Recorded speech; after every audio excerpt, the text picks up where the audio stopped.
Hello everybody, welcome to another video. Today it is the 23rd of July. In particular, today the most important news is around Novoselivka Persha, but we also have to discuss developments around Vuhledar. We'll also look at Pishchane further north and New York. In today's video, I'll focus less on elevation because I feel like I've really put an emphasis on that this past week, and every single video of mine recently has just been filled to the brim with analysis of the local geography in key parts of the battlefield. And so I'll refer you guys to those older videos if you're interested in a detailed analysis of that. But today we're also looking at a lot of unit rotations that were recently conducted by the Ukrainians. So that is also important to remember. So looking just south of Konstantinivka, we do have the Russian forces now beginning to advance westwards towards the highway. Of course, the Russians had that initial breach of the line of contact, noticing a certain hole in the Ukrainian line due to the movement of troops elsewhere, in particular from the 425th Scala Battalion towards New York, and that really did leave this vacuum because that unit was so important in conducting localized counterattacks, especially in tree lines further south, just south of this linking road over here from Solotke. And that was a big reason why the Russians for several months were kept here at bay, because of the efforts of those crews, a lot of them working on Bradleys, dismounting and engaging in tree-to-tree combat with the Russian soldiers. But there was a gap sensed, and you had the Russian forces advance all the way up to this junction with the tree line and the highway going all the way to Vuhledar. And that's when the Ukrainians did end up moving in reinforcements. We'll get to that. But the situation has somewhat stabilized, with the Ukrainian forces now establishing, once again, permanent positions in some of these fields, whether it be forested regions or within dugouts just east of the highway. And it's even more wide when you go further north. There is a certain layer of protection, including this junction over here that includes a trench system that is all encompassing, and then going further eastwards. But now the Russian forces are once again back to slowly chipping away at the Ukrainian controlled regions, getting field after field. And so we're seeing this, for instance, with fields southeast of the trench system, where I'll mark it in red for you guys to show the extent of the Russian advance. It's something amounting to, let's see, we'll take out the ruler for this so you guys get an idea. In terms of the extent of the gate, it's amounting to like 700, 800 meters northwestwards. And then the Russian forces also by now are confirmed to be in control of this 500-meter wide plot of land based on the latest geolocations confirming the extent of their armored advances in these regions. And again, most of the footage we're getting is from the Ukrainian side in this region, because the Russian forces are not really able to film the destruction of Ukrainian equipment at the front line because there isn't that much of it. We're not seeing that many Bradleys anymore because most of them were moved elsewhere to other fronts. We're not seeing the engagement of Leopard tanks over here. Leopard tanks, for instance, are operating further north around the Kharkivka region. That's one area we know for sure where they're operating. But again, even Soviet-style tanks, we're not really seeing them engaged here. The Ukrainians simply are not deploying them. What they are doing is trying to maintain a static force within dugouts to try to resist for a protracted period of time the Russian advances. And so they're the ones that are releasing then the drone footage compilations where they spot Russian columns and then try to target them along a narrow span of a road, for instance. And that's where we get the confirmation of the furthest Russian advance. And again, usually in these columns, there are a lot of vehicles damaged, but that's the means by which the Russian forces are able to push the mantle westwards and westwards. And then eventually there's at least one column that's able to secure a breakthrough and push deeper into the Ukrainian rear. And so just going a bit further north, we have this video from July 21st, which I was just made aware of, and it shows a Russian advance of about 400 meters northwards towards the southeastern corner of Konstantinivka. We know the Russian forces did try to breach the town from the eastern entrance along the highway and just south of it, and those attempts were rebuffed, again, because even though there was a large concentration of vehicles, it was within a narrow pass that was easier for Ukrainian drone crews to spot in the same region and then respond to then in a timely fashion.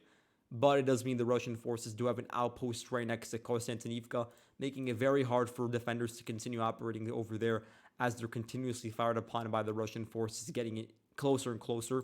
And now they're getting closer from this southern direction as well. And I think that's why the Russians are doing this. They're trying to combine their vectors here and create a more broadened attack to go into the town, because definitely that's a part of the Russian operational plans here. And so here we have a video from July 21st. It's from the 214th Up 4 Battalion. This is a special purpose battalion. I don't think that it's attached to any brigade. It was fighting in the Bakhmut region for a very long time, I think for over a year. And it was recently involved in operations defending Chasiv Yar, but it's been moved per this video to defend in the region south of Konstantinivka due to the vacuum that was left in this region. And again, just you could sense how these units are being shifted around from various key parts of the front line. It's not like this battalion was operating in reserves or it was on the rear all this time. Like, it actually did serve some sort of frontline capacity, maybe in recent months a bit less so, because there were other mechanized forces that actually were doing a lot of the heavy lifting on the Chasiv Yar front. But then again, you're moving it from that part of the front line, a very important region, to another key region that is suffering from shortages. And so it really does just open up the possibility for the Russians to exploit that movement. And I said the same thing about the 31st Mechanized Brigade. This unit was moved from the Velika Novoselivka sector, I believe. That's where they were first introduced after being formed as one of these newer 2023 NATO brigades. So it was involved heavily in the counteroffensive, as we said. And then recently it was rotated within the past few months to defend with the open fields that are located just south of Herivka. So it was operating around Pobieda and in conjunction with the 32nd Brigade, for instance. So it was pretty active there. Now it's been moved further south for the first time, to my knowledge, and they're actually being involved in operations in these fields just further south. And so it's not a radical shift. It is a shift several kilometers southwards, but it is to a new sector, and it is to a sector where they need the manpower, while at the same time reducing the amount of assets that the Ukrainians have on another key part of the front line that is connected to the region just south of it. So these two units that I just mentioned, they released a video together where they chronicled their efforts to repel the Russian armored column advancing along this specific tree line. It was 5 Russian armored fighting vehicles, I believe. There may have also been tanks involved. And the armored fighting vehicles, they did have, of course, the cope cages on. But what I'm noticing is that in a lot of these videos from this theater, it's not that all of them have the turtle tank outfits, which makes a lot of sense when you look at it from a mobility perspective. In these regions where you're advancing through kilometers upon kilometers of open fields, it does become more difficult to rely entirely on the turtle tank, because you're less able to traverse certain areas. It's harder to rotate yourself, and then if you're struck, then it's very hard to get out, and it just becomes way too bulky over such a large path. And so then you do need to sort of cut down on the weights and reduce the load in that regard. And so a lot of these columns that we're seeing now operating in these vast swaths, they are still utilizing cope cages, and a lot of them are still sort of camouflaged, but they have reduced it depending on the context of the assault or the span of it. And so in this case, the armored fighting vehicles were more mobile. They had the cope cages, but still, nonetheless, you did have artillery directed towards them. You did have FPV strikes. That's what we're seeing a lot of. Sometimes there's also mines rigged around here, but I don't think I saw any in that video. And so at least 4 Russian armored fighting vehicles were immobilized and abandoned during the assault. And it also was able to prevent the Russians from advancing any deeper into the southeastern corner. But it is a confirmation now that mechanized assets have been able to move to ground zero, and there is a serious Russian efforts to combine attack vectors here. Now, looking at the Vuhledar River front, we have an important update from Novoselivka Persha. We have this geolocated video from the 23rd of July. It shows the 68th Jaeger Brigade operating for the first time in a while. I haven't seen them release a video. Could have been in over a month since I last saw them, but I always knew they were here because this was their last known location in the region generally surrounding Novopokrovsk, then being pushed back south of Novoselivka Persha. And so their FPV destroys a house where presumably there was a Russian soldier or some squad operating in, and that's the confirmation that we have that now the Russian forces have both pushed from the southeastern direction from this highway over here where they made gains in over the past 2 weeks, and advanced a total of, you could say, 1.5 kilometers westwards into the actual residential area. But it also means the Russian forces were able to advance from their previous positions that are located in the northern half of the town and made their way across the local floodplain, spanning about 200 meters, and actually crossed through a large portion of the private residential homes, the streets here, and made it all the way south. And that means that a significant portion of the village is now no longer under Ukrainian control. What they have left is this sort of meniscus, you could say, that contains some houses and also warehouses.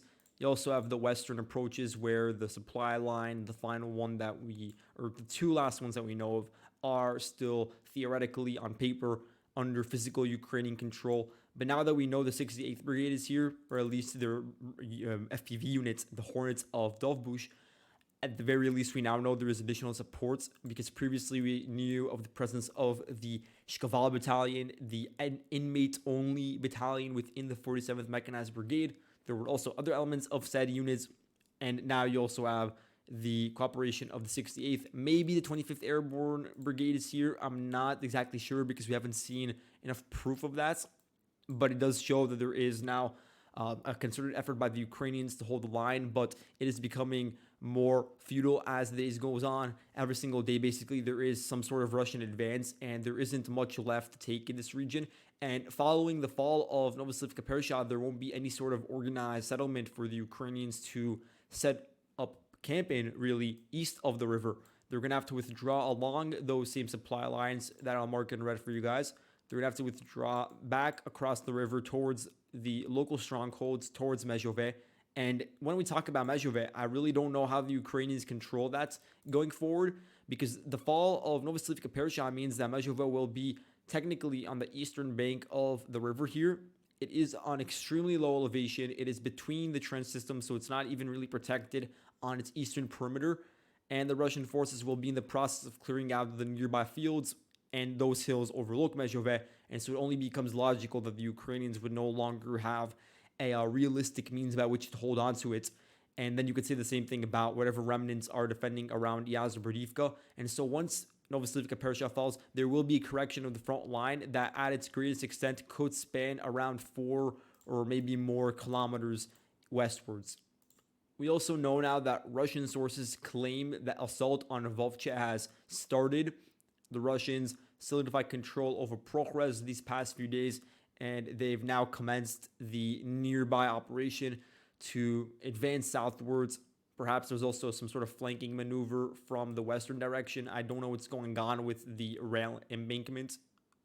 There is a question as to where the Ukrainians really are operating here, whether they are going to try to resist in Volche, which is going to be very difficult because the eastern flank has pressure on it, the northern flank has the most pressure on it, and then nearby, where are the Ukrainians going to come to support? Because in terms of other villages, they're across the rail embankment in an area like Vesele on a tributary or in Ivanivka on a tributary.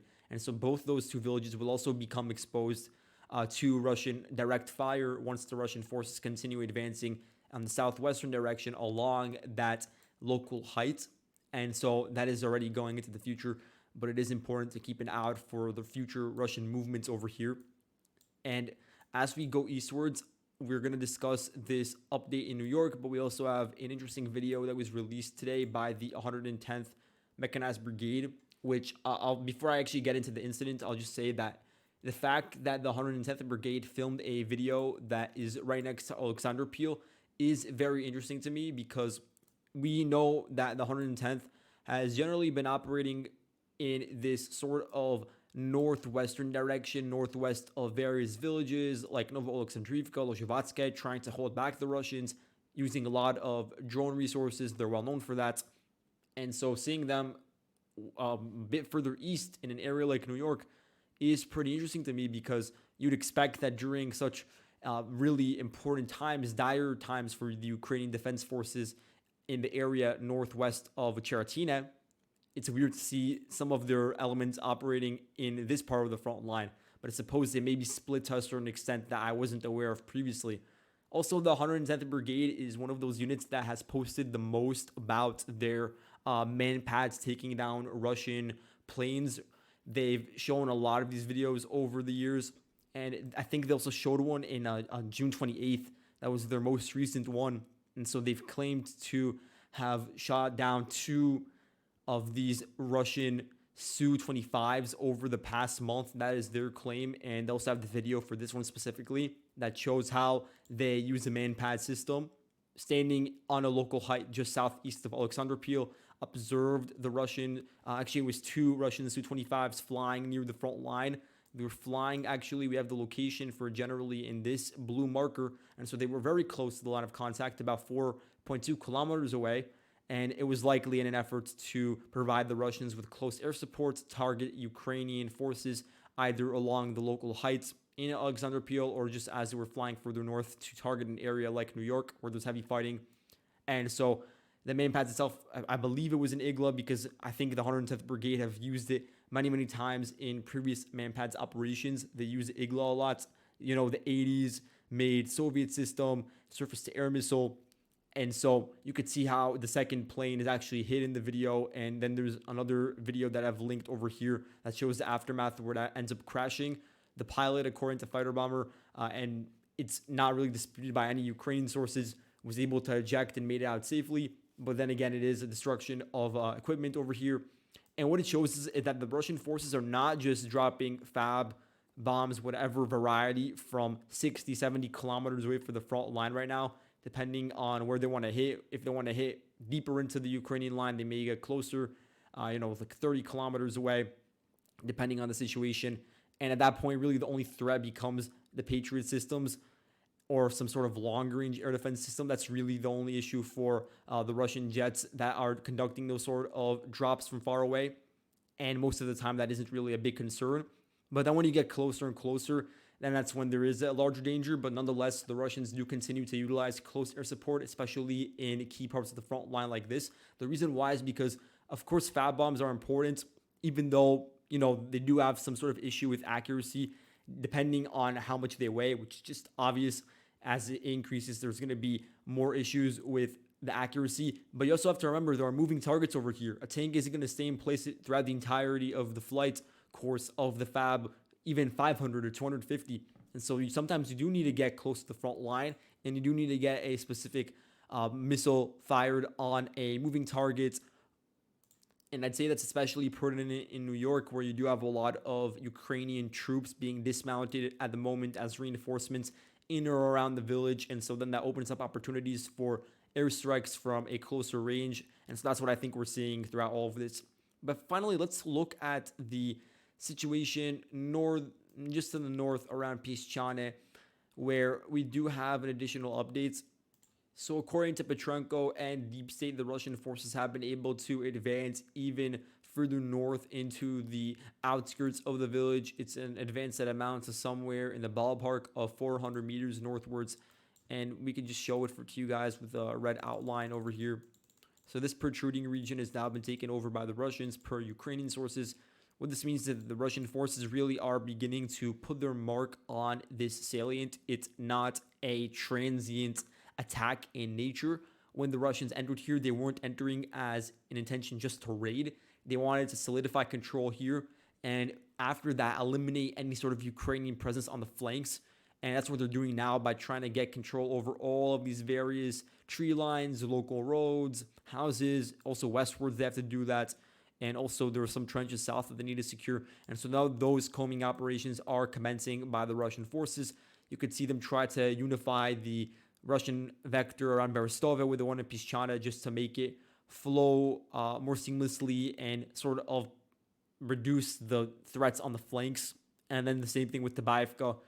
A local Russian objective would probably be to expel the Ukrainian forces from the hill that is located just west of Tabaivka, because it overlooks the road that the Russians would hope at least to use to assist them in reaching Kupiansk. And it also, of course, overlooks various fields that are leading towards the Russian line of contact at the moment.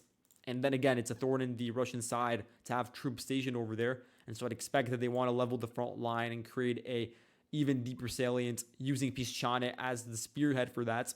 And now, as we've talked about for a very long time now, if we're measuring from the Ukrainian line of control, it's only about 9 kilometers away from the Oskil River. It's about 7 kilometers away from the nearest village, which would be Kolesnikivka. And what's being reported now by the Russian side is the Ukrainians have moved in a certain level of reinforcements into these villages, Hlushkivka and various other southernmost suburbs of Kupiansk. They are now being inundated with reinforcements. A lot of them territorial defense units, so they're not the highest caliber. Yeah, for instance, 110th Brigade, a lot of its reinforcements have been moved in recent days. And then you have some of the older units that have operated around here for a while, 241st. There's a certain element of tanks, but we haven't seen them operating recently. And we also know about the 131st Reconnaissance Battalion. Previously had a presence in Kherson, but to my knowledge, they're actually here now. And so they were moved to a more important part of the front line. And we have this geolocation from July 21st. It shows how this Verge Panzer II in armored recovery vehicle, it was destroyed along this vertical road in Kolesnikivka. And so, of course, that vehicle, it's based on the Leopard 1, and it's involved in the recovery and repair of main battle tanks. And so that sort of goes hand in hand with the tank brigade being around here, but it wasn't able to make its way to the front line before being destroyed. And so, yeah, that's all for today. Thank you all for watching, and I'll see you guys in the next video. Goodbye.